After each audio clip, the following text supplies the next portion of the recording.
Saúdo os irmãos com a paz do Senhor, e também com um bom dia.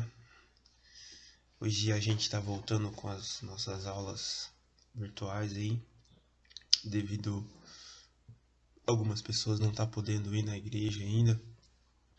A gente teve notícias que tem bastante pessoas que não estão indo, então a gente vai fazer aí essas aulas em vídeo para estar enviando para vocês estudar, tá bom? E no decorrer dos dias aí a gente explica mais alguns detalhes que está acontecendo. Meus irmãos, vamos lá sem perca de tempo. Lição 8, dia 24/5/2020. Lição que tem como título A Batalha de Ai. Texto do dia. E se meu povo que se chama pelo meu nome se humilhar e orar e buscar a minha face e se converter dos seus maus caminhos, então eu ouvirei dos céus e sararei a sua terra, né? Aí a continuação do versículo. 2 Crônicas, capítulo 7, versículo 14. O nosso texto bíblico, os irmãos podem ler, é um texto bastante interessante. Está em Josué, capítulo 7, do versículo 1 ao 11. Título da lição: A batalha contra a cidade de Ai. Introdução. A primeira batalha e conquista dos hebreus da terra prometida foi a cidade de Jericó, no Vale do Jordão. Agora a guerra seria contra uma cidade-estado fortificada chamada Ai, um lugar de importância estratégica, pois controlava a rota principal de Gilgal, a região de Betel. Aos olhos dos hebreus seria uma batalha pequena e por isso Josué reduziu o número de soldados para o combate. Entretanto, devido ao pecado de um homem, o povo não pôde resistir diante do inimigo. É o que veremos na lição de hoje. Amém? Introdução, texto bíblico. Agora vamos para o primeiro tópico. Primeiro tópico, a derrota em Ai. O perigo do pecado. Por que Israel perdeu a batalha contra Ai da primeira vez? Atenção aí, né? A derrota na batalha contra a cidade de Ai nos mostra que não há nada mais perigoso para o crente do que o pecado. A iniquidade nos afasta de Deus e faz com que fiquemos vulneráveis aos ataques do inimigo. Mas aquela história que Deus tinha garantido a vitória, que está escrito lá em Josué capítulo 8, versículo 1 ao 4. Sim, Deus garantiu a vitória. Mas então por que eles perderam a batalha? É simples, meus irmãos. Por causa que o pecado ele não trabalha de graça. Todas as vezes que a gente peca, a gente está plantando algo que a gente vai colher. E aqui no caso, na batalha de Jericó, os israelitas, um dos israelitas e sua família plantou algo que não agradou a Deus e eles tiveram que colher aquele fruto do pecado. Devido ao pecado de um único homem, os hebreus foram derrotados, envergonhados, e isso pode acontecer com qualquer um de nós hoje em dia, se nós deixarmos ser vencido pelo pecado. Quando a gente deixa o pecado entrar em nossas vidas, estamos vulneráveis aos ataques do inimigo. E é muito perigoso os laços do inimigo em nossas vidas. Foi o que aconteceu com um certo homem que a gente vai conhecer no decorrer da lição. Vamos lá, esse foi o primeiro tópico. Vamos para o segundo. Segundo ponto, né? Segundo ponto do primeiro tópico. Vamos lá. Ainda a derrota em Ai. E a gente vai conhecer agora quem foi esse homem. O nome dele era Acã, o pecado de Acã. O pecado de um único homem acendeu a ira de Deus, e as consequências sobre Acã, sua família e todo o povo logo vieram. O pecado precisa ser tratado, meus irmãos. Como assim, Gerson? É hospital? Agora sim, é hospital espiritual. O pecado precisa ser tratado. E qual que é o remédio? Primeiro, com graça. E segundo, com misericórdia. De forma imediata. Não pode ser daqui a um tempinho, não. É na hora. E lembrando que é necessário arrependimento, confissão, para que Deus traga misericórdia. Sem arrependimento e sem confissão não tem misericórdia, e o pecado não é perdoado, vamos dizer assim, né? O Senhor é santo e não pode abençoar um povo obstinado e que se recusa a tirar o pecado do seu meio. Se vivermos entrelaçados com o pecado, impossibilitamos que a bênção de Deus chegue em nossas vidas. É importante, meus irmãos, que quando a gente peca, a gente confessa a Deus, confessa. Se é uma coisa que você não tá, que você não está aguentando sozinha, procure alguém, procure o pastor, procure alguém de sua confiança. Não saia contando para todo mundo o que aconteceu, não.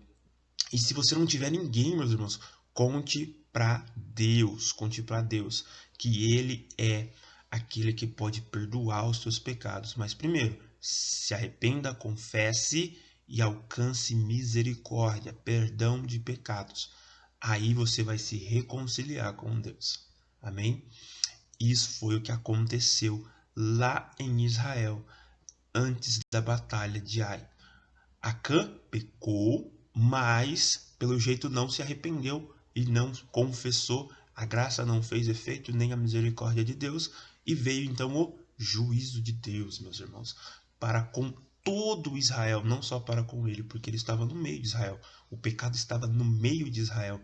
E quando há pecado no meio do povo de Deus, Deus não se manifesta. É importante destacar isso também. Segundo ponto encerrado. Vamos para o terceiro. Terceiro ponto aí do primeiro tópico, uma derrota. Ó, a gente sempre falou aqui nas lições anteriores, né? Que o povo estava vindo como eu posso dizer assim, num embalo muito grande, vencendo os inimigos, vencendo todos os obstáculos. E agora chegou o que? A primeira derrota. Uma derrota, né? Não mais invictos. O povo conhecia Israel como aquele exército que ganhava as batalhas, que conquistava as cidades, mas neste momento contra Ai, eles sofreram uma derrota. Os israelitas sofreram um golpe significativo. A alegria decorrente contra a alegria decorrente pela vitória contra Jericó foi substituída pelo ou por primeiro lugar, medo. Segundo, dúvida. E terceiro, apreensão. Os israelitas ficaram com medo. Nossa, o que será que aconteceu? Nós perdemos a batalha. A cidade de Ai era uma cidade pequenininha. Nós vencemos cidades maiores. E agora a gente perdeu. Sabe? Bem que gerou um desespero no meio do povo israelita pela derrota. E, contraponto, do outro lado, os inimigos que até então esperavam ser derrotados por Israel, agora estão celebrando vitória, estão confiantes, meus irmãos. Olha o que aconteceu, hein?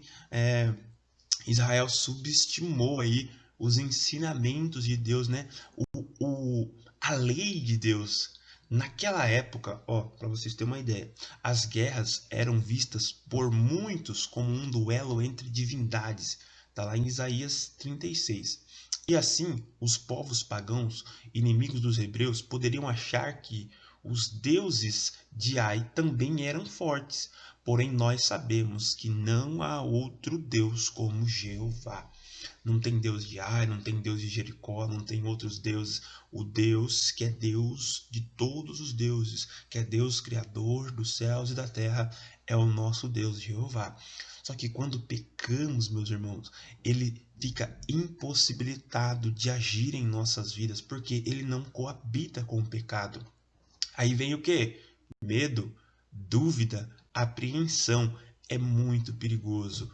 O perigo do pecado, irmãos. Se afastem do pecado. Seja ele de qualquer forma. Se for uma coisa que você está vendo, uma coisa que você está fazendo, uma coisa que você está ouvindo, uma coisa que está aí dentro do seu coração escondida. Tomem cuidado. Fujam do pecado. Lembrando, ele não trabalha de graça. Ele vai requerer aquilo que você usou. Amém? Vamos lá. E aqui a gente termina o primeiro tópico com um terceiro ponto. Agora nós vamos para o segundo tópico. O motivo da derrota. O pecado. A reação de Josué diante da derrota. Qual que foi a reação deles? O Josué sempre foi elogiado nas aulas, né? Mas vamos ver o que Josué fez após a derrota. Josué colocou a culpa em Deus, meus irmãos. Olha o que está escrito em Josué capítulo 7. Exclamou então Josué: Ah, eterno Deus, por que fizeste esse povo atravessar o Jordão? Foi para nos entregar nas mãos dos amorreus e nos exterminar? Pergunta de Josué para Deus. Então nos contentássemos em continuar do outro lado do Jordão. Josué estava colocando a culpa em Deus.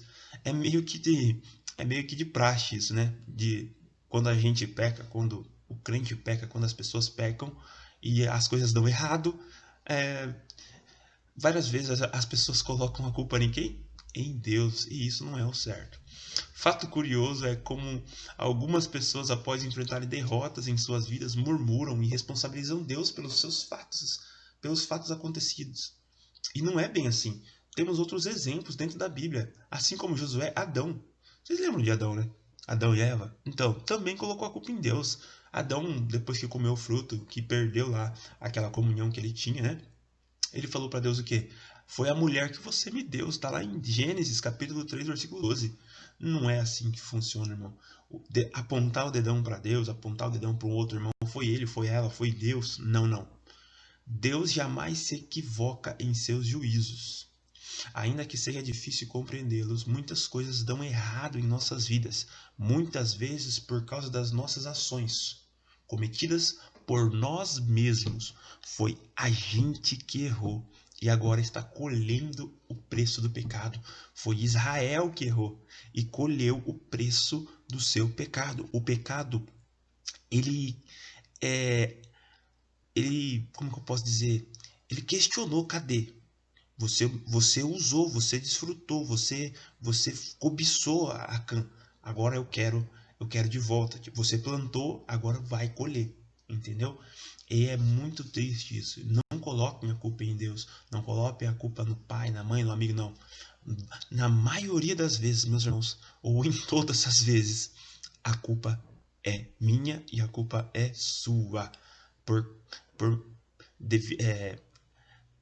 esses motivos acontecerem, essas derrotas acontecerem, essas decepções acontecerem por causa de pecados, e a culpa é geralmente nossa. Tenham isso em mente. Não coloque a culpa em ninguém.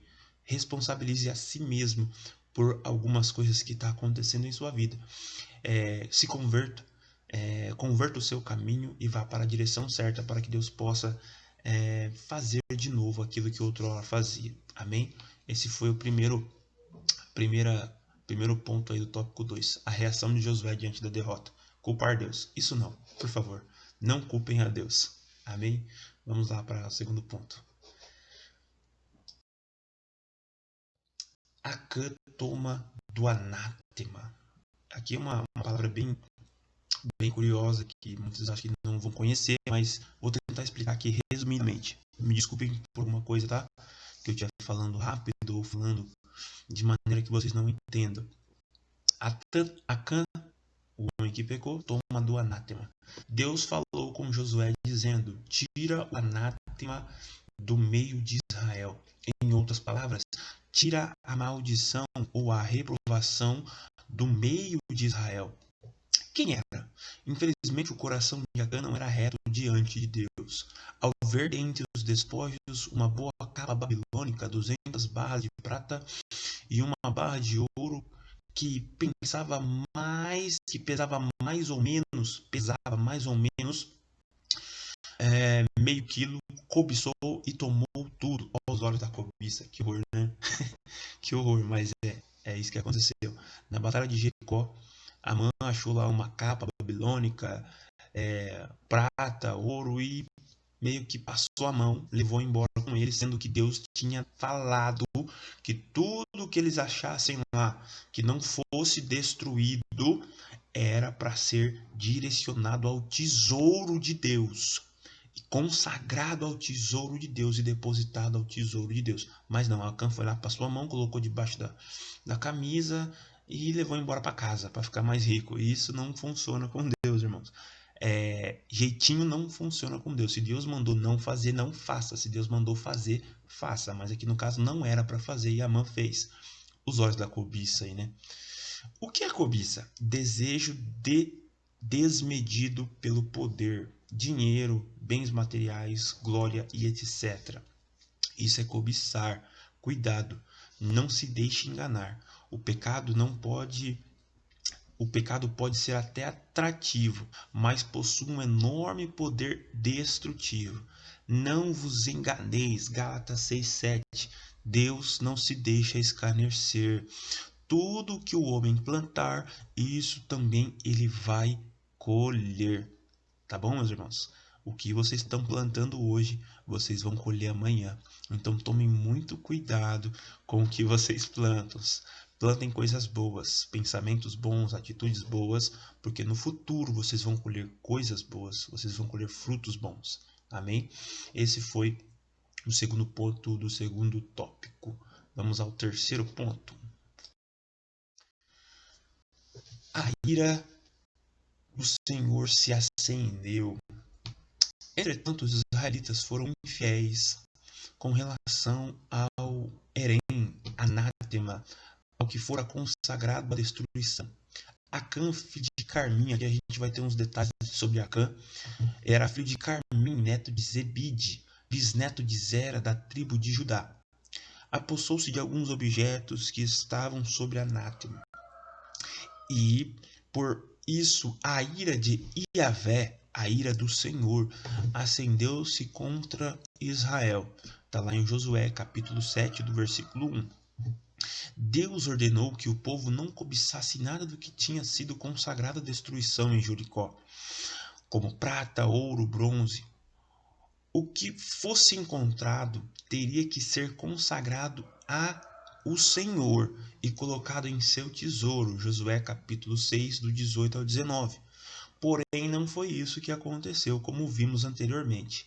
Acã tomou do anátema e foi amaldiçoado, meus irmãos. As consequências daquele erro ficariam para sempre na memória ou na lembrança do povo. Acã pagou com a própria vida o preço pelo erro cometido. Está lá em Josué 22:20. Lembrai-vos, o salário do pecado é a morte. Romanos capítulo 6, versículo 23. Meus irmãos, para encerrar essa parte, o salário do pecado é a morte. Por que tem tanta gente que morre hoje em dia? Por que o coronavírus está assolando o mundo? Por que a gente vê tantas mortes, não só por corona, mas por outras doenças hoje em dia? A gente já estudou isso na lição passada. Por causa da multiplicação do pecado, o homem está perdendo vida. A humanidade está perdendo a vida. Porque o pecado está se multiplicando. E o salário do pecado, o fruto do pecado é a morte.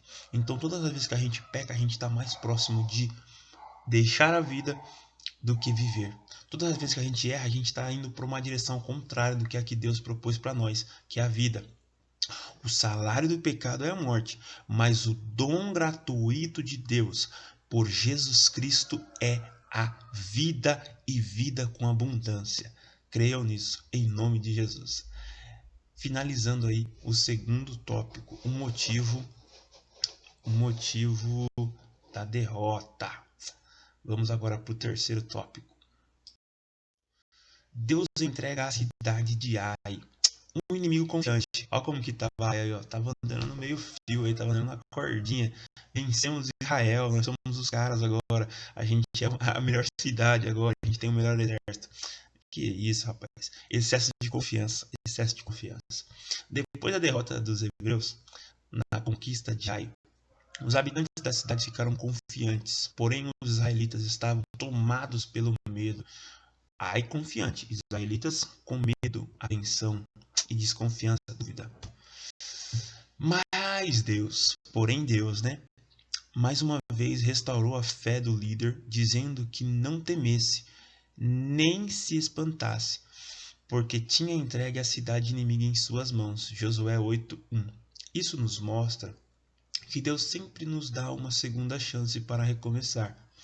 Uma vez que o pecado foi retirado, as promessas são renovadas em nossas vidas e a bênção de Deus volta.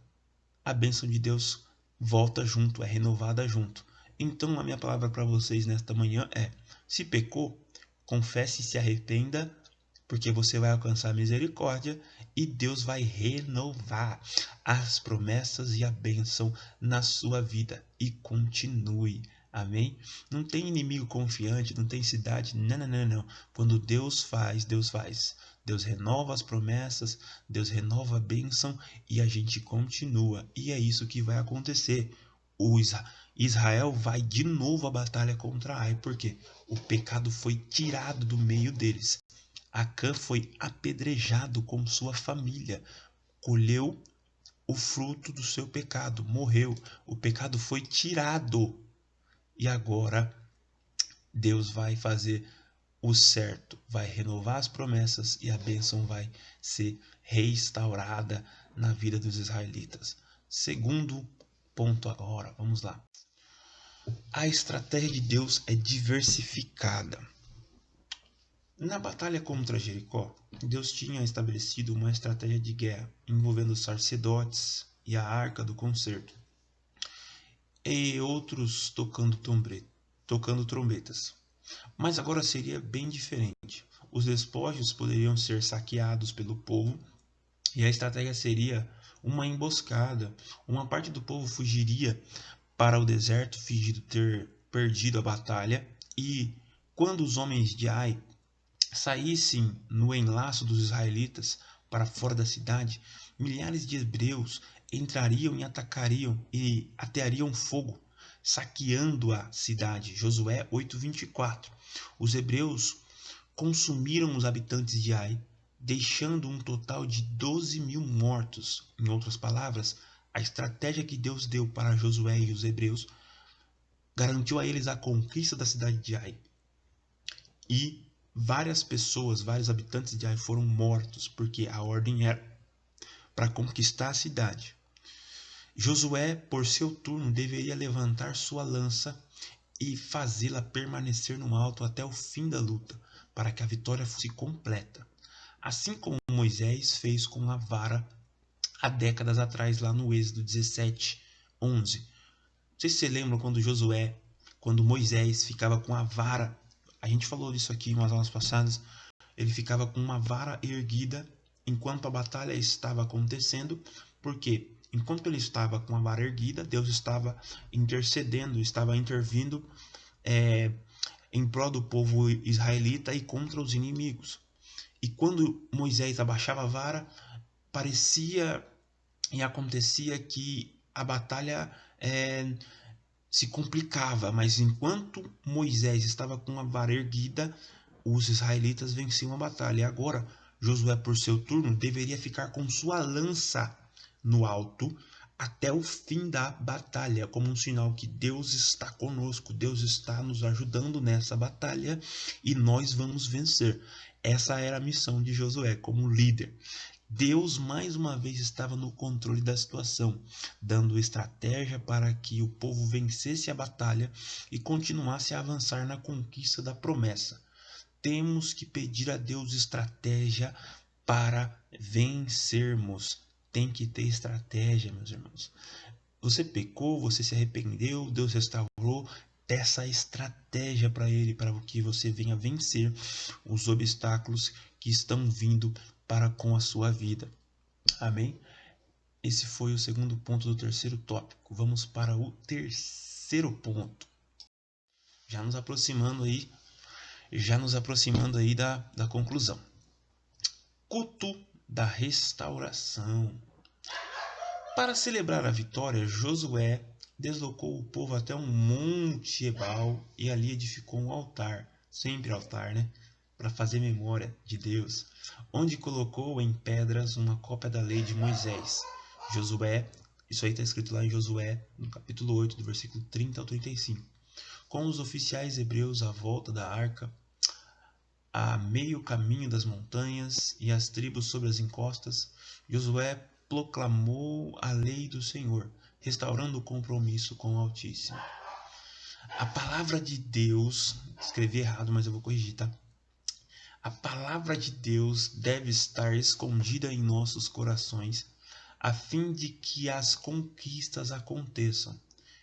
E condutas como a de Acã não devem ser repetidas.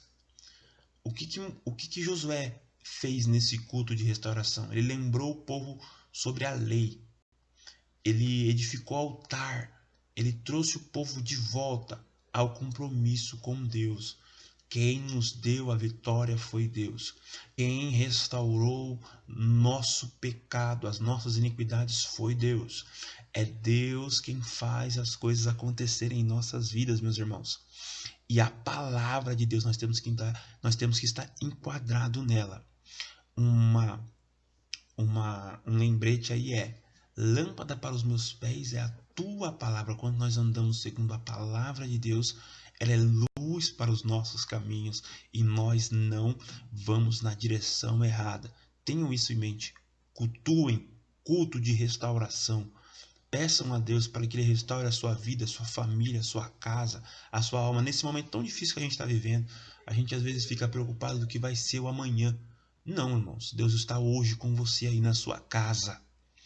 O amanhã, ele vai ser fruto do que você semeia hoje. Tenha isso em mente. Ore a Deus, leia a Bíblia, se encha de Deus, se encha daquilo que é bom, daquilo que Deus nos dá, em nome de Jesus. Vamos partir para a conclusão agora. Conclusão. Aprendemos nessa lição que a derrota na batalha contra a cidade de Ai foi um momento muito difícil para o povo. Deus é santo e não tolera o pecado.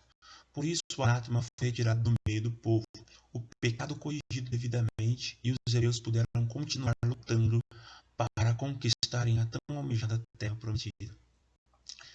É isso aí, meus irmãos. Essa foi a aula de hoje. Espero que vocês tenham entendido aí. Se eu errei em alguma coisa, me perdoem.